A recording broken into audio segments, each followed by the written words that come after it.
Bonjour chers étudiants, j'espère que vous allez bien. Aujourd'hui, je vais commencer le dernier chapitre de la biochimie métabolique qui s'intitule Notion de métabolisme lipidique et protéique.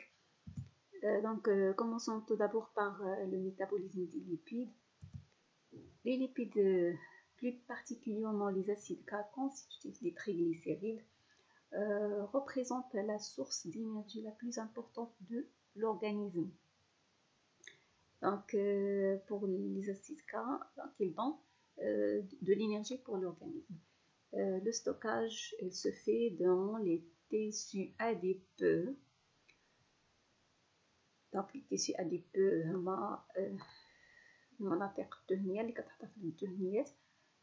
dont l'énergie est égale à 9 kilocalories par gramme. L'organisme a la capacité de synthétiser les acides gras à partir de l'acétylcoenzyme A.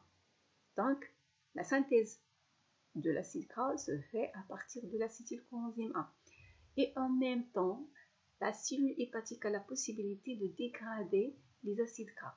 Donc, dans le foie, il y a la dégradation des acides gras dans un processus principalement mitochondrial. C'est-à-dire, la dégradation des acides gras se fait dans le mitochondrie pour produire de l'énergie.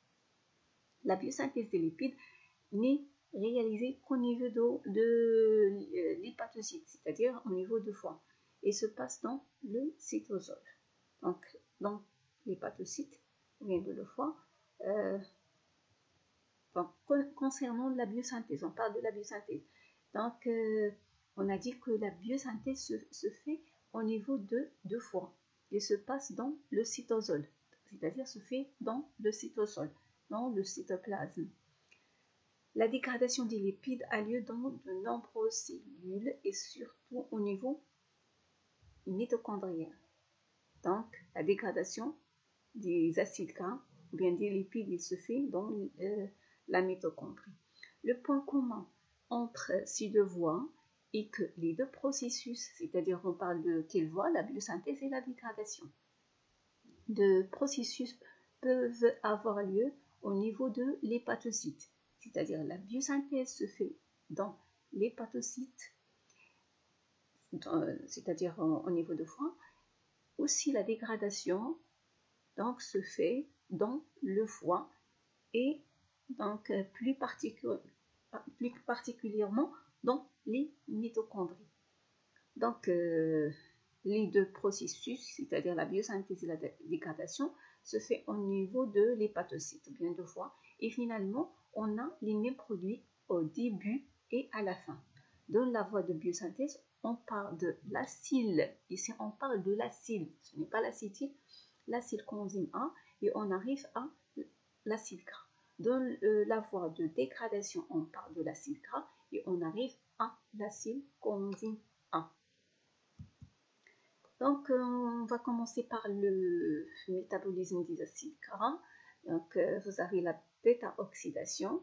Le nom de bêta-oxydation s'explique par le fait que la réaction débute au niveau de deuxième carbone, en commençant à compter à partir de COH. Donc, si on commence de COH, le COH, c'est le premier carbone. Donc, le deuxième carbone, donc vous avez le deuxième carbone, et le troisième carbone, c'est le carbone bêta. Donc, si on commence la numérotation 1, 2, 3, le carbone 3, c'est le carbone bêta. Donc, cet atome est appelé le carbone bêta. Il s'agit du troisième carbone de la chaîne. Si on parle de la bêta-oxydation, c'est-à-dire ou bien hélice de Linen, c'est la voie de catabolisme, c'est-à-dire dégradation. Catabolisme qui est oxydatif, aérobie des acides gras en acétylcoenzyme A. C'est-à-dire c'est la dégradation des acides gras en acétylcoenzyme A. Donc, on parle d'un catabolisme qui est oxydatif. Oxydatif pourquoi? Donc c'est par prélèvement d'atomes d'hydrogène, c'est-à-dire il y a l'intervention de NAD+ et de FAD, c'est-à-dire il va se faire dans la mitochondrie. Aérobie, c'est-à-dire en présence d'oxygène. Donc toujours, on a besoin de la mitochondrie pour cette dégradation ou bien le catabolisme. Toutes les enzymes catalysant cette voie sont mitochondriales, puisqu'il se fait dans la mitochondrie, donc les enzymes sont mitochondriales. Dans le foie et les reins, donc la bêta-oxydation a lieu également dans les peroxysomes. Donc, pour la bêta-oxydation, il y a deux étapes préliminaires. Premièrement, l'activation des acides gras et après, donc, vous avez le transfert intramitochondrial des acyles coenzyme A. On parle des acyles, ce n'est pas l'acétyl, mais acyles coenzyme A. Donc, pour l'activation des acides gras, il se fait par le coenzyme A, donc avec l'introduction de coenzyme A. L'enzyme catalysant cette réaction s'appelle l'acide coenzyme synthétase. Donc, il est lié à la face interne de la membrane mitochondriale externe. Donc, la réaction, ou bien cette activation, elle se fait dans le cytoplasme. Il est cytoplasmique. Donc, vous avez l'acide gras plus l'ATP, donc on a besoin d'énergie pour l'activation de l'acide gras en acyle coenzyme A. Donc, vous avez l'acide gras plus l'ATP plus coenzyme A avec l'intervention de l'acyle coenzyme A synthétase. Donc, c'est une enzyme. Donc, on va obtenir l'acyle coenzyme A. Donc, vous avez l'acyle coenzyme A plus la MP, le PI. Donc, et après, il y a conversion de PI, PPI en 2PI. Et après, donc après la première étape qui est donc l'activation de l'acide gras, donc c'est-à-dire l'acide gras se transforme en acyle coenzyme A. Donc, deuxième étape préliminaire, c'est le transfert intramitochondrial des acyles coenzyme A. Donc, pour la membrane interne mitochondriale, il est imperméable aux acyles coenzyme A. Le radical, donc on a besoin d'un radical acyle, donc qui va transférer transitoirement donc sur la L-carnitine. Donc ce radical, ici vous avez le radical acyle, et va être transitoirement transféré sur le L-carnitine. Comment il va se faire? Donc, c'est-à-dire comment il va être transféré sur la L-carnitine. Donc vous avez premièrement transfert sur la carnitine. Donc vous avez l'acyle coenzyme A qui est obtenu à partir de l'acide gras plus la carnitine. Donc elle donne l'acyle carnitine plus le coenzyme A. Il est catalysé, la réaction catalysée par l'acyle carnitine transférase 1. Et il se fait dans l'espace intermembranaire, donc de la mitochondrie. Puis, on a la traversée de la membrane mitochondriale, c'est-à-dire l'acyle carnitine, elle est transportée par une translocase qui se fait dans la membrane mitochondriale interne.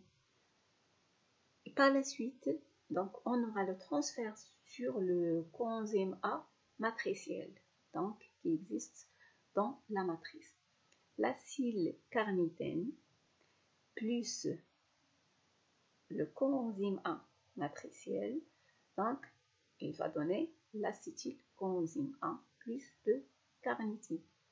Donc ici vous avez le transfert, on a dit que la membrane interne elle est imperméable aux acylcoenzyme A.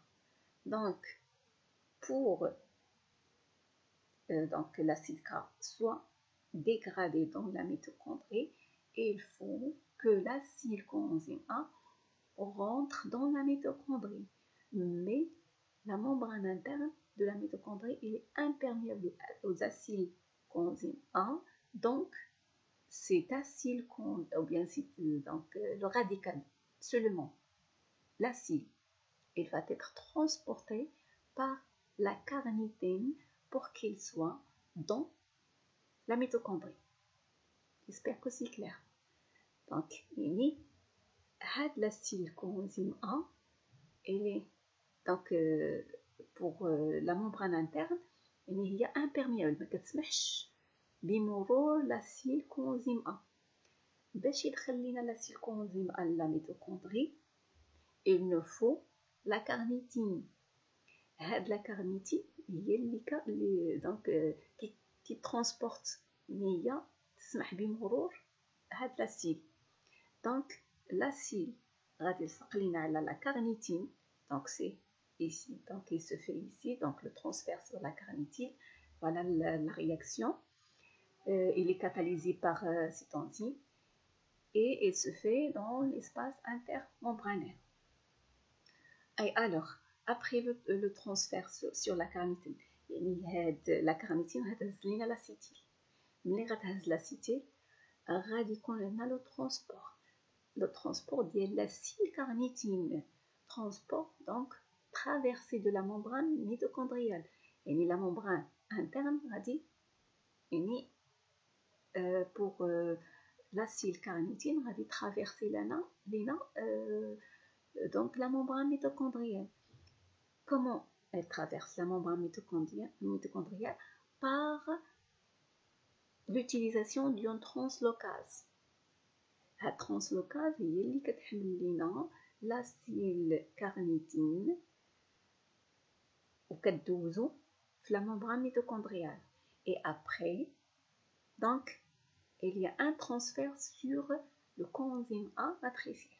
Donc, هذيك l'acylcarnitine اللي دخلت لنا à travers la membrane, donc غادي تزاد ليها الكوانزيم A, et après donc on va avoir l'acylcoenzyme A اللي كان عندنا في الديبار، اللي عندنا هنايا في الاول l'acylcoenzyme A avec libération de la carnitine. Donc il est catalysé, cette réaction il est catalysée par l'acylcarnitine transférase 2, il se fait dans la membrane interne de la mitochondrie. Donc voyons ici le schéma de ce transfert. Donc vous avez la première étape, c'est l'activation de l'acide Cara. Donc il se fait dans le cytoplasme. Voilà, ici vous avez le cytoplasme. Et après, donc vous avez transformation de l'acide Cara en acylcoenzyme A. Et après, donc on va avoir l'activation, donc après l'activation, donc l'acylcoenzyme A va être se lie avec la carnitine. Ici vous avez la carnitine, donc l'acylcoenzyme A, donc avec la carnitine. Donc cette réaction elle est catalysée par la carnitine acyltransférase 1 qui existe dans la membrane, donc pardon, pas dans l'espace intramembranaire. Donc il se fait ici, donc la réaction se fait dans l'espace intramembranaire. Ici vous avez l'espace intramembranaire. Donc ici vous avez la membrane externe et l'espace intramembranaire. Et ici vous avez la membrane interne. Donc le transfert de l'acylcoenzyme A en acylcarnitine se fait dans l'espace intramembranaire. Et après, donc, l'acylcarnitine, elle est transportée par une translocase. Donc, translocase, il est situé dans la membrane interne. Et après, donc, elle va faire rentrer donc l'acylcarnitine avec donc l'acylcarnitine plus quoi? Plus le coenzyme A. Donc, elle va donner l'acylcoenzyme A et élimination de la carnitine. Et après, cet acylcoenzyme A va subir une bêta-oxydation dans la mitochondrie. C'est-à-dire, la dégradation de l'acylcoenzyme A se fait dans la mitochondrie. Donc, on passe maintenant aux étapes intramitochondriales de la bêta-oxydation, ou bien l'hélice de Linén. Donc, la bêta-oxydation, c'est une séquence formée de 4 réactions.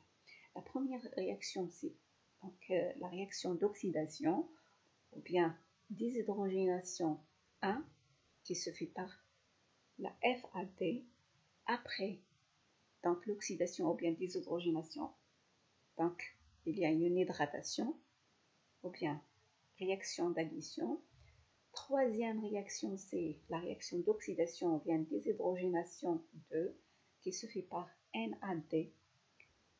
Et la dernière réaction, c'est la coupure, donc ou bien la thiolèse, qui se fait par coenzyme A. Donc, la première déshydrogénation de l'acétyl coenzyme A, ou bien la première oxydation. Donc, vous avez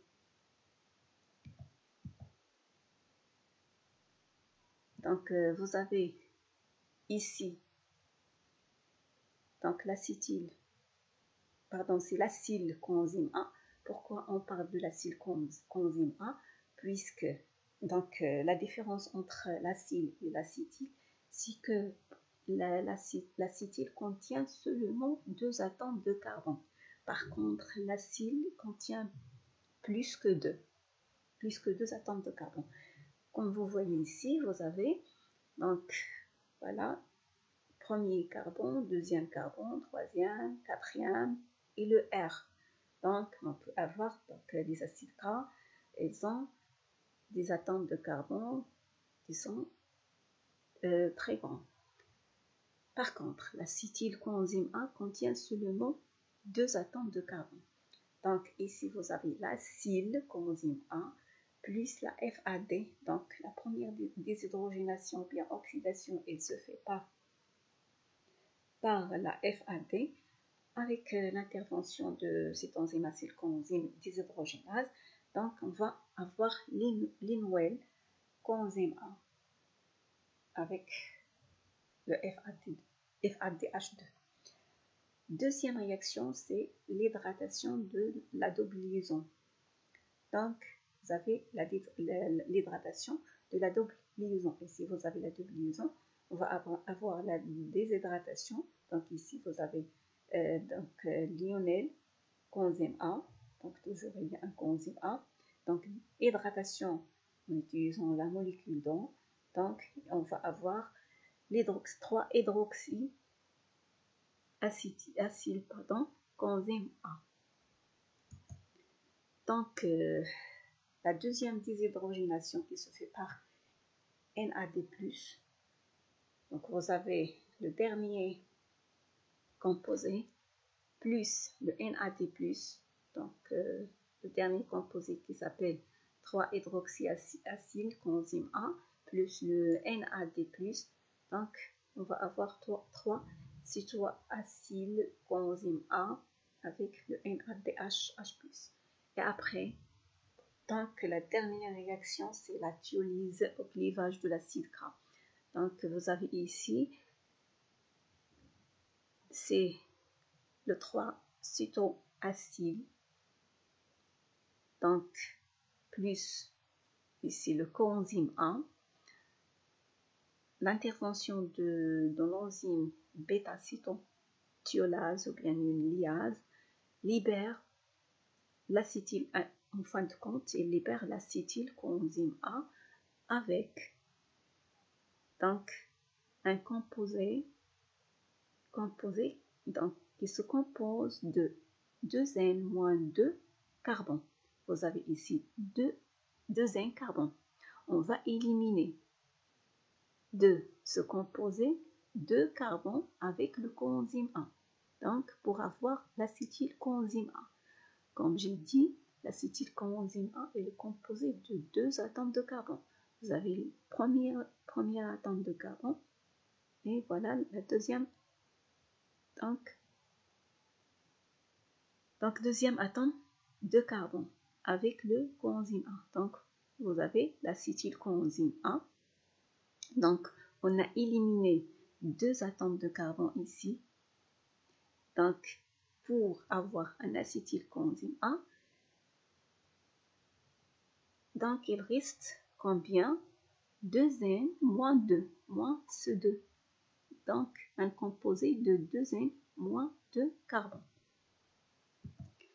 Donc, ce cycle se répète, c'est-à-dire les 4 réactions se répètent de la bêta-oxydation jusqu'à avoir à la fin donc une molécule à 2 atomes de carbone. Et il qu'on a une molécule qui est l'acétylcoenzyme A en fin de compte. Donc, ici vous avez la première, donc ici vous avez l'acétylcoenzyme A. Donc, l'acétylcoenzyme A va avoir une première déshydrogénation, ou bien la première oxydation. Donc, vous avez ici double liaison, et après la double liaison va subir une hydratation en utilisant une molécule d'eau. Donc voilà, composé. Et après la troisième réaction, donc c'est la deuxième déshydrogénation, bien deuxième oxydation. On va avoir ce composé, et après ce composé, donc va subir une thyrolyse, donc on est libérant thyrolyse, c'est-à-dire on ajoute le coenzyme A. Donc si on ajoute le coenzyme A, elle va libérer l'acétylcoenzyme A. Donc ici vous avez l'acétylcoenzyme A, libération de l'acétylcoenzyme A, et d'un autre composé. Donc هذا le composé ناقصين غير من هذا le composé, c'est un autre acétylcoenzyme A. Mais la différence entre le premier et le dernier composé, c'est que le premier composé, donc on va éliminer le premier composé de carbone, donc, et il reste 2N moins 2 carbone. Par exemple, le premier composé, donc, il est constitué de 6 atomes de carbone. carbone. Si on élimine 2, donc qu'est-ce qu'il reste? Il va rester donc 14 atomes de carbone. Donc ici, on va avoir un composé à 14 atomes de carbone. Au départ, vous avez un acétylcoenzyme à 16 atomes de carbone, et à la fin, on va avoir un acétylcoenzyme A à 14 atomes de carbone. On a éliminé 2 carbones. Ces 2 carbones, on va dire l'acétylcoenzyme A pour avoir l'acétylcoenzyme A à la fin. Donc, et le cycle va se répéter. Donc, vous avez l'acide. Maintenant, l'acide, toujours un acide. L'acide, il va se faire les mêmes réactions. Et les réactions. Donc, il va subir les mêmes réactions. Donc, la première réaction, deuxième réaction, troisième réaction, quatrième réaction. Et on va avoir donc le dernier, et donc il est composé de 14 atomes de carbone. Et il réagit 14 atomes de carbone. À la fin, on va avoir combien? On va avoir un composé à 12 atomes de carbone. Et quand on a 2 atomes de carbone. 2 atomes de carbone de l'acétylcoenzyme A. Et l'acétylcoenzyme A. Et ainsi de suite. Donc, il va se répéter. Le cycle va se répéter. Donc, ici, vous avez un acide A combien 12 atomes de carbone. Donc, élimination de 2 atomes. Donc, 10. Et ainsi de suite jusqu'à obtenir seulement donc l'isacétylcoenzyme A. Voilà, c'est la même chose, donc sous forme de cycle ou bien d'hélice de Linné. Donc, pourquoi on l'appelle hélice de Linné? Donc c'est une forme d'un cycle. Donc, toujours on commence par un acide coenzyme A.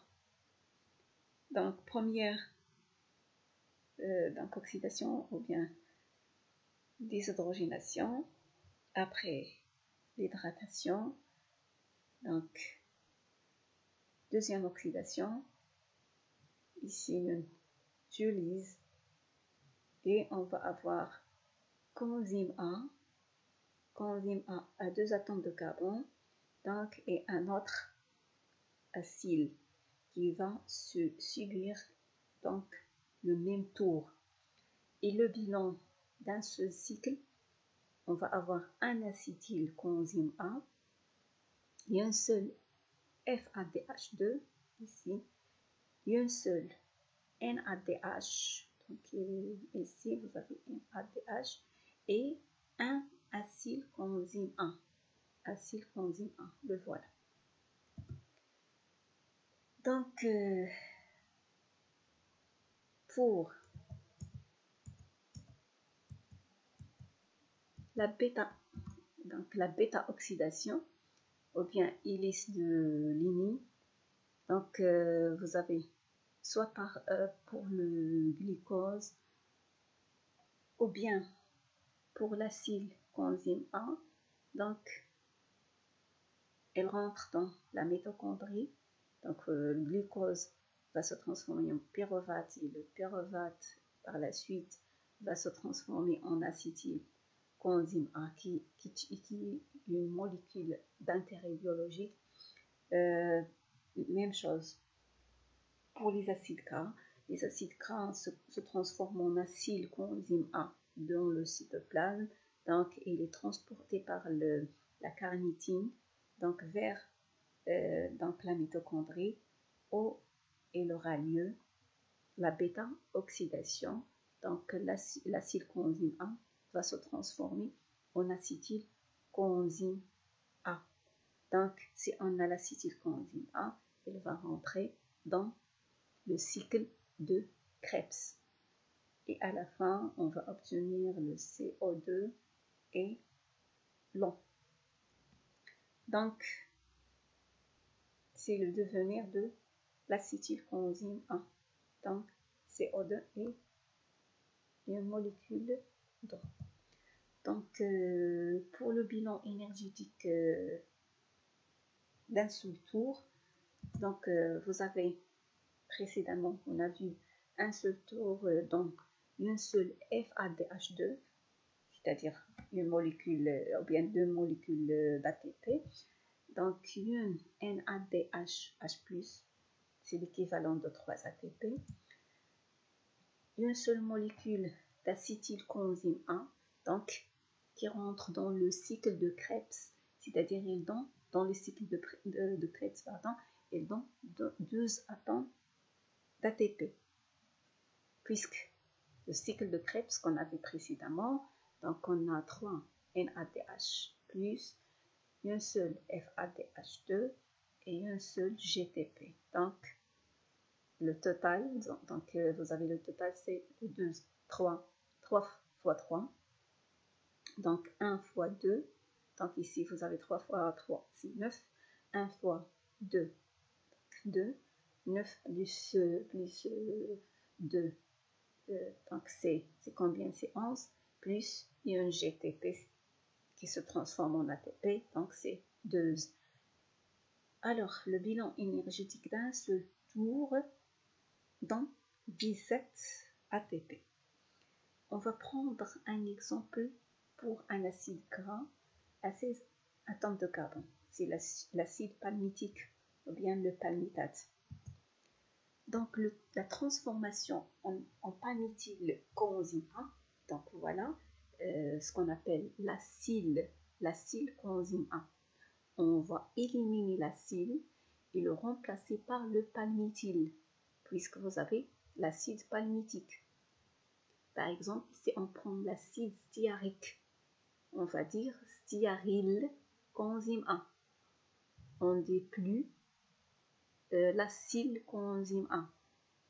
Donc, on va remplacer le nom de l'acide dans l'acide. Donc, vous avez transformation en palmitylcoenzyme A, donc consomme 2 ATP. Donc, transformation de l'acide palmitique, c'est-à-dire la première étape, c'est l'activation de l'acide gras. L'activation de l'acide gras, c'est-à-dire transformation de l'acide gras en acyle coenzyme A. Ici, l'acide gras, c'est l'acide palmitique. Sa transformation transformation de l'acide palmitique en palmitylcoenzyme A. Voilà l'acyle coenzyme A de l'acide palmitique. C'est palmitylcoenzyme A. Donc, cette transformation consomme 2 ATP. Et après, donc, l'énergie produite sous forme d'ATP. Donc, pour l'acide palmitique, il faut 7 cycles pour avoir à la fin les acétylcoenzymes A. Ils font donc 7 tours, donc 7 cycles. Donc, dans 7 cycles, on a 7 FADH2, c'est-à-dire 7 fois 2 ATP est égal à 14 ATP. Donc 7 NADH, H+, 7 fois 3 ATP, donc 21 ATP. Et à la fin, donc vous avez 8 acétylcoenzyme A. Donc 8 fois 12, donc voilà, 96 ATP. Le total c'est donc 96 plus 14 plus 21 moins les 2 ATP qui sont consommés. Donc, les 2 ATP qui sont déjà consommés pour la transformation. Donc, au total, on a 129 ATP. Donc, on va comparer maintenant la comparaison de la production d'énergie entre un acide gras à 6 atomes de carbone et le glucose qui a 6 atomes de carbone. Donc, la consommation de 2 ATP, donc toujours pour l'activation, la bêta-oxydation de l'acide gras, attends, je vais mettre l'écriture. Donc ici vous avez pour l'acide gras à 6 atomes de carbone, il y a donc consommation de 2 ATP. Toujours il y a une consommation de 2 ATP pour l'activation. Et la bêta-oxydation de l'acide gras, il faut 3 acétylcoenzyme A, c'est-à-dire donc 3 fois 12, 36, 2 NADH+, donc 2 fois 3, donc 6 ATP, 2 FADH2, 2 fois 2, c'est 4. Le total, c'est 46. Moins 2 ATP, donc ici c'est 46, donc 66, pardon, plus 6 plus 4, donc c'est 46. Donc on va éliminer 2 ATP de l'activation, donc le total final c'est 46 moins 2, on a 44 ATP. Pour le glucose, on a 38 ATP. Donc, un nombre égal de carbone. Donc, vous avez, on a comparé un acide gras à 6 atomes de carbone et le glucose à 6 atomes de carbone. Donc, puisqu'on a remarqué que l'acide gras, il donne plus d'ATP qu'un glucide. Donc, il est plus énergétique. L'acide gras, il est plus énergétique que le glucose. Donc, il fournit plus d'ATP que le glucose. Donc, vous avez ici 44. Donc, en la comparant avec 38, donc, donc un acide gras, il est plus énergétique. Donc, ce qu'il faut noter, que pour un tour, ou bien le cycle, donc pour la bêta-oxydation, il se fait par 4 étapes. Donc, on a 4 réactions. Les différents tours s'appellent hélices de ligne. Et chaque tour, il libère un acétylcoenzyme A, donc une molécule de FADH2 et une molécule de NADH+. Donc, un acide gras à 2 N carbone, donc, est égal. Combien de tours? Il est combien de tours? Donc, N-1 tours. Par exemple, ici, donc vous avez un acide gras à 6 atomes de carbone. Ici, 6 atomes de carbone, c'est-à-dire 2 fois combien? 2 fois 3 est égal à 6 atomes de carbone. 2 fois 3. Donc, combien de tours? Donc, ici, le N, c'est le 3.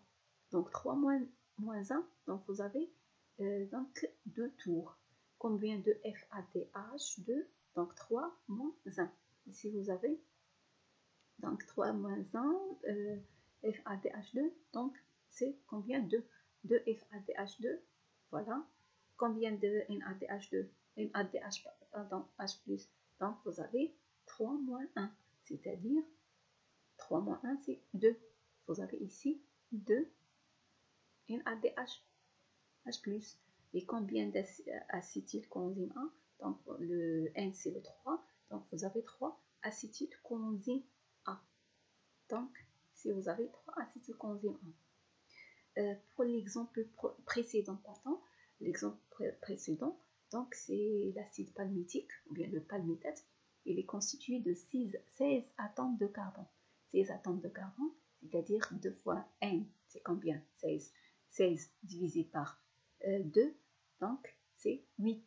Donc on a 2 fois 8 est égal à 16. Donc ici le N, c'est est égal à 8. Donc vous avez 16. Donc 2 fois 8 est égal à 16. Donc combien de tours? On a vu précédemment, donc 8 moins 1, combien de tours? On a vu qu'il y a 7 tours. Donc ici c'est 7 tours. Combien de FADH2? C'est 7, 8 moins 1, donc c'est 7. Et c'est NADH+, c'est encore 7, 8 moins 1, c'est 7. Et combien qu'on a vu de acétylcoenzyme A? C'est au nombre de 8. Donc ici, c'est le 8. Donc, pour le bilan de bêta-oxydation des acides gras, donc pour les acides gras saturés, 2N carbone, donc il y a des acides gras saturés à 2N carbone, et il y a des acides gras saturés à 2N plus 1 carbone, c'est-à-dire un nombre ici pair de carbone. Ici, vous avez le nombre impair. Donc, pour les acides gras saturés, un nombre pair de carbone, donc vous avez, comme on a vu précédemment, N-1 FADH2, N-1 NADH+, N-acétylcoenzyme A. Pour les acides gras saturés A, donc, ou bien qui ont des carbones impairs, 2N plus 1 carbone, donc vous avez la même chose, N-1 FADH2, N-1 NADH+, mais la différence c'est N-1 acétylcoenzyme 1 qu'on appelle propanol coenzyme 1.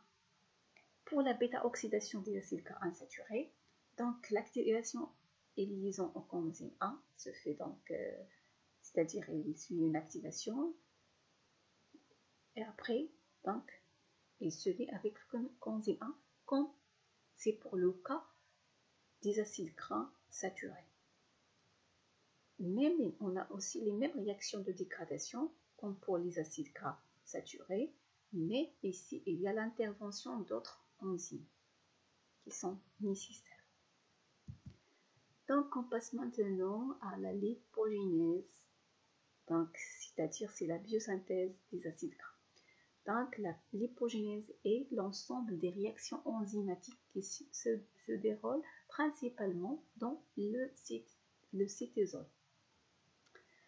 Donc c'est dans le cytoplasme. On a vu la dégradation se fait dans la mitochondrie.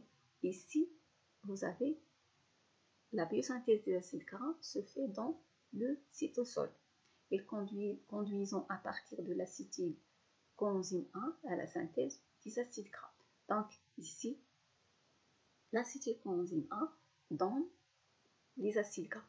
La dégradation des acides gras dans l'acétylcoenzyme 1. La plupart des tissus peuvent synthétiser les acides gras, mais la plus grande partie est cependant produite par le foie. Le principal produit de cette biosynthèse cytosolique est l'acide palmitique, c'est-à-dire donc vous avez l'acide palmitique, acide gras saturé à 6 atomes de carbone. Donc c'est 16, 0, double liaison. L'acide stéarique, donc C18, donc aussi c'est un acide saturé. L'acide gras suivant en taille est produit également, mais en plus petite quantité. L'homme ne peut pas synthétiser que 2 acides gras monoinsaturés, donc qui contiennent les doubles liaisons. L'acide palmitoïque et l'acide oléique.